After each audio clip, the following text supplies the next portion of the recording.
بسم اللہ الرحمن الرحیم۔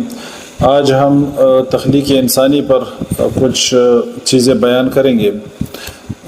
کچھ میں آپ کو پرانی کلپس بتاتا ہوں جو نظریہ ارتقاء پر، ایولوشن پر، جس ہم نے مختصر سی گفتگو کی ہوئی چند کلپس ویڈیوز آپ کو بتا دیتا ہوں۔ آدم علیہ السلام سے پہلے کوئی آدم نہ تھا۔ یہ ویڈیو ریسنٹلی ہم نے اپلوڈ کی تھی، تو اس میں ہم نے اس کو ڈسکس کیا ہے۔ مسلم اسکالرز اور نظریہ ارتقاء، یہ بھی ریسنٹلی ہم نے اپلوڈ کی ہے یہ ویڈیو۔ ہوا کی تخلیق، بی بی ہوا کی تخلیق، نظریہ ارتقاء ایولوشن پارٹ 1 اور پارٹ 2 اردو میں ہے، یہ 2 ویڈیوز ہیں۔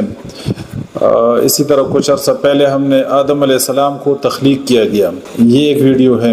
اور آدم علیہ السلام ارتقاء کے پیٹ سے نہیں، یہ بھی ہم نے اپلوڈ کیا تھا۔ یہ دونوں ویڈیوز ہم نے ایک ساتھ ہی اپلوڈ کی تھی۔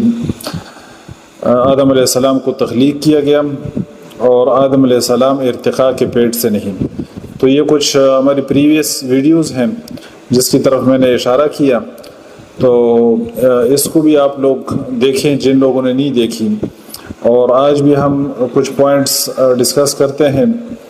پچھلے دنوں فیس بک پہ ایک صاحب گفتگو کر رہے تھے، وہ کہتے ہیں کہ قرآن میں جو مختلف سٹیجز بیان ہوئے ہیں انسانی کریشن کے، یہ جو تراب کا لفظ ہے، مٹی، ڈسٹ، اور اسی طرح طین، گیلی مٹی، اسی طرح طین لازب، لیزدار یا چیکدار مٹی، اور اسی طرح حمأ مسنون، بدبودار کیچڑ، اور صلصال کالفخار، ٹیکری اور بجنے والی ٹیکری، یہ قرآن نے مختلف سٹیجز جو ہے نا بیان کیے ہیں۔ فیس بک پہ میں ان کی ویڈیو دیکھ رہا تھا، تو وہ کہتے ہیں کہ یہ جو قرآن نے مختلف سٹیجز بیان کیے ہیں، تراب اور طین لازب اور حمأ مسنون، صلصال کالفخار، تو وہ کہتے ہیں کہ اس سے ایک گنجائش نکلتی ہے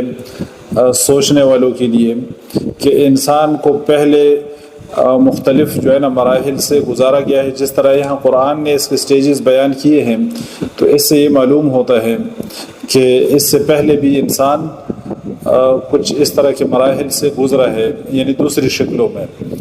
جس طرح پچھلی وہ مسلم اسکالرز اور نظریہ ارتقاء میں ہم نے ایک دوسرے صاحب کی گفتگو پہ ہم نے ڈسکشن کی تھی کہ وہ کہتے ہیں کہ جو سورہ دہر کی پہلی آیت ہے، پہلی 2-3 آیات، کہ انسان